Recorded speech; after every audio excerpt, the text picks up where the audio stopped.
Class में देखो मैं आपको क्या करवाऊंगा, एक्सरसाइज 7.2 के जो बाकी क्वेश्चंस बचे हुए हैं वो आपको समझाऊंगा कि ये क्वेश्चंस कैसे सॉल्व करना है। तो क्वेश्चन नंबर 7 देखो आपका क्या है एनसीईआरटी का। Find the coordinate of point A का कोऑर्डिनेट बताना है where A B is the diameter of circle. A B क्या आपके सर्कल का डायमीटर है, उस सेंटर इज 2, -3। सेंटर भी गिवन है एंड बी कोऑर्डिनेट भी गिवन है। तो सबसे पहले हम क्या करेंगे, इसमें एक रफली फिगर बनाएंगे। अब इस फिगर में देखो आपका डायमीटर हम क्या कंसीडर करना है, ए बी। ये आपका ए और ये आपका B. A B is the diameter where centre क्या आपका 2, 3 मीन्स ये कोई सेंटर पॉइंट है आपका, लेट्स से ओ, और सेंटर क्या आपका 2 एंड -3। सेंटर पॉइंट पता है एंड बी कोऑर्डिनेट भी पता है। बी क्या आपके पास 1, 4। अब हमें फाइंड क्या करना है, ए के कोऑर्डिनेट्स फाइंड करने हैं। तो थोड़ा बताओ आप, इस डायमीटर का ये जो पॉइंट है अकॉर्डिंग टू क्वेश्चन आपको क्या लगता है कि एक सर्कल का जो सेंटर पॉइंट होता है क्या होता है, मिड पॉइंट ही तो होता है। तो क्वेश्चन 7 पे देखो क्या है, ये ओ क्या है आपका, सेंटर ऑफ द सर्कल। लिखो let O is the centre of circle, और ओ कोऑर्डिनेट मतलब सेंटर गिवन है क्या है 2, -3। तो ये हम फाइंड कैसे करेंगे, ए का कोऑर्डिनेट हमें नहीं पता, तो let the coordinate of A, coordinate of A B x, y means x का जो कोऑर्डिनेट, ए का जो कोऑर्डिनेट है क्या आपके पास x, y। अब देखो मैं इसका यूज क्या करूंगा, ये वो आपका सेंटर है means by using mid point formula, bye using कौन सा formula, mid point formula. By using mid point formula, mid point formula क्या है हमारा, x फाइंड करने के लिए x1 + x2/2 and y find करने के लिए क्या है आपका y1 + y2/2। ये आपका मिड पॉइंट फार्मूला है। अब देखो x1 x2 किससे कंसीडर करेंगे, x1 x2 y1 y2। तो ये लो x1 y1 x2 y2, और ये x और y क्या होगा, ये आपका x और ये y। तो देखो x क्या आपके पास 2 = x1 तो x प्लस x2 क्या आपके पास 1 अपॉन में 2 को लेफ्ट साइड मल्टीप्लाई करो तो 4 = x + 1, देन x = 4 - 1 तो x = 3। ये आपके पास x की वैल्यू। सिमिलरली y क्या होगा, तो y = y1 देखो क्या आपके पास y प्लस y2 क्या है 4 अपॉन में 2। इस y की वैल्यू क्या आपके पास -3, तो -3 = y + 4/2। 2 जब मल्टीप्लाई होगा तो -6 = y + 4, देन y = -6 - 4 तो y = -10। तो आपने x और y फाइंड कर लिया, और x और y क्या a के कोऑर्डिनेट है। तो लिखो यहाँ पे the coordinate of a will be, तो x की वैल्यू क्या है 3, तो 3, -10। ये आपका है फाइनल आंसर। तो अब क्वेश्चन नंबर 8 समझाने की कोशिश कर रहा हूं मैं आपको। तो क्वेश्चन नंबर 8 देखो क्या है, if a and b are this and this means a का कोऑर्डिनेट ये है और b का कोऑर्डिनेट ये है respectively, find the coordinate of p। आपको p का कोऑर्डिनेट बताना है सच दैट गिवन क्या ap = 3/7 times ab and p lie on the line segment ab, और p कहां पे लाई कर रहा है, लाइन सेगमेंट ab। तो देखो हमने एक लाइन कंसीडर किया क्या AB, और A का कोऑर्डिनेट ऑलरेडी क्या आपके पास -2, -2, और B का जो कोऑर्डिनेट है वो गिवन है 2, -4। देखो find the coordinate of P such that AB। अब देखो गिवन रिलेशन क्या है हमारे पास 8th में, AP = है आपके पास 3/7 AB। अब देखो इससे हम क्या रिजल्ट निकालते हैं, यहाँ ए बी आपका क्या है मल्टीप्लाई में, तो मैं इसे डिवाइड में ला रहा हूं, तो ए पी अपॉन में ए बी = 3/7। अब देखो पी क्या है, यहाँ पे इन्होंने क्या बोला, P lie on the line segment A B, तो लेट से यहाँ पे कहीं P लाई कर रहा है, ये रहा P। तो P का जो कोऑर्डिनेट होगा क्या होगा, x, y। हमें क्या फाइंड करना है, देखो if A and B are this and this respectively, find the coordinate of P। P के कोऑर्डिनेट्स फाइंड करने हैं। तो यहाँ पे जब P होगा तो लेट से P के जो कोऑर्डिनेट होंगे क्या होंगे, x, y होंगे। मींस हमें P की वैल्यू फाइंड करनी है। तो देखो हम P की वैल्यू फाइंड कैसे कर सकते हैं, अगर ये पॉइंट यहाँ लाई कर रहा है तो ऑब्वियसली ये क्या होगा, इस लाइन को दो किसी रेशियो में डिवाइड कर रहा होगा। अब ये रेशियो क्या होगा हमें नहीं पता, तो हम रेशियो कैसे पता करते हैं, देखो AP अपॉन में AB। तो AP क्या है 3, मीन्स AP यहां से यहां तक क्या है आपका 3, ठीक है। अपॉन में क्या AB, और AB क्या आपका 7। इसका क्या मतलब है, यहां से यहां तक क्या आपका 7। तो अब थोड़ा सा प्रेजेंस ऑफ माइंड का यूज करो, ये 3 है, ये टोटल 7 है, तो ये क्या होगा आपका, यहां से यहां तक का क्या होगा 7 - 3 4। तो ये जो 3 है आपका 3 क्या होगा, देखो कैसे रेशियो फाइंड किया है, AP 3 गिवन था तो मैंने AP को 3 कंसीडर किया।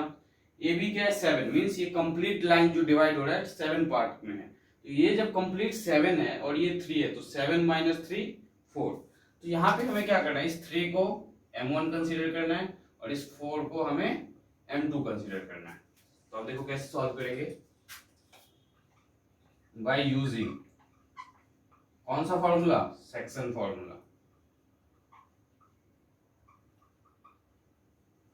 सेक्शन फॉर्मूला क्या है हमारा, x equals to M1 x2 plus M2 x1 upon में M1 प्लस M2।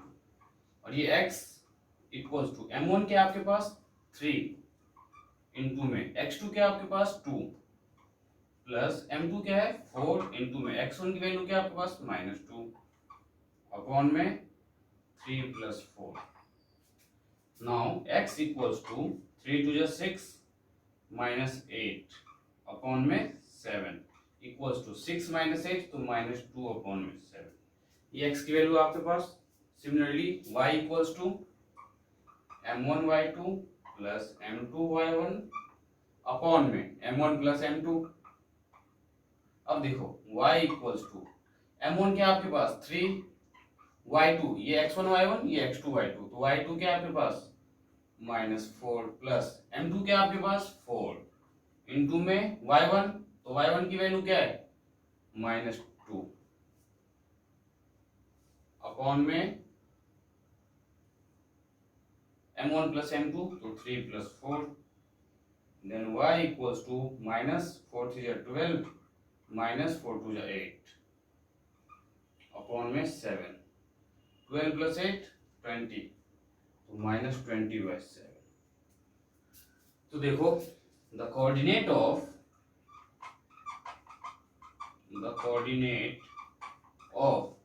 किसका कोऑर्डिनेट फाइंड करना था, P का। The coordinate of P will be xy था, तो x की वैल्यू क्या आई है आपके पास -2/7 तो -2/7 y तो -20/7।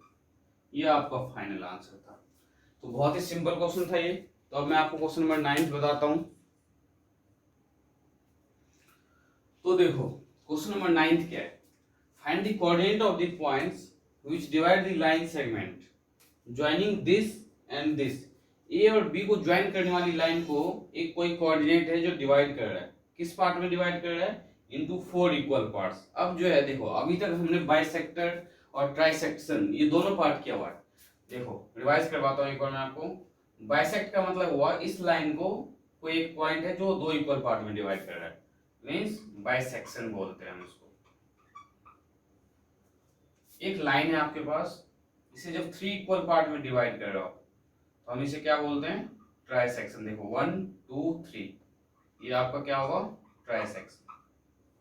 बट यहाँ पे इन्होंने बोला कि 4 इक्वल पार्ट में डिवाइड कर रहा है। 4 इक्वल पार्ट का क्या मतलब है, ये कोई एक लाइन होगा, इसे 1 2 एंड 3 ये जो है 4 इक्वल पार्ट में डिवाइड हो रहा होगा। तो इस टाइप के क्वेश्चन को देखो हम कैसे सॉल्व करते हैं, तो बताता हूं मैं आपको। हमें इसका यूज करना है 4 इक्वल पार्ट वाले का।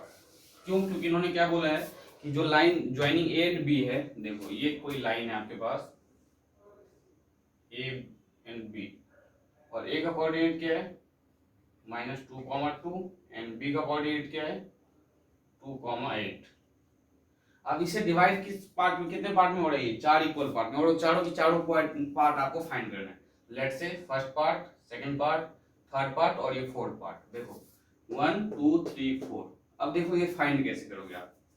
ये जो कोऑर्डिनेट है इसे हमने क्या ले लिया x1 y1, इसे हमने ले लिया x2 y2 और इस कोऑर्डिनेट को हमने ले लिया x3 y3।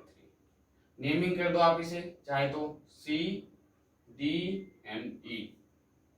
यहाँ पे D, हमें क्या फाइंड करना है, कोऑर्डिनेट फाइंड करना है C D E। अब देखो इस टाइप के क्वेश्चन को हम कैसे सॉल्व करेंगे। ये चारों इक्वल पार्ट में डिवाइड हो रहा है। जब आप ये कोऑर्डिनेट फाइंड करोगे तो m1 की वैल्यू देखो आपके पास क्या होगी, ये जो है इतना पार्ट, ये क्या होगा आपका m1, और इस पार्ट से यहां तक क्या होगा आपका m2। तो m1 की वैल्यू क्या होगा 1, और m2 की वैल्यू देखो 1 + 1 2 + 1 3। तो m2 की वैल्यू क्या होगी यहाँ पे 3। क्यों, क्योंकि हमें ये पॉइंट फाइंड करना है। देखो फाइंड करता हूं, for the coordinate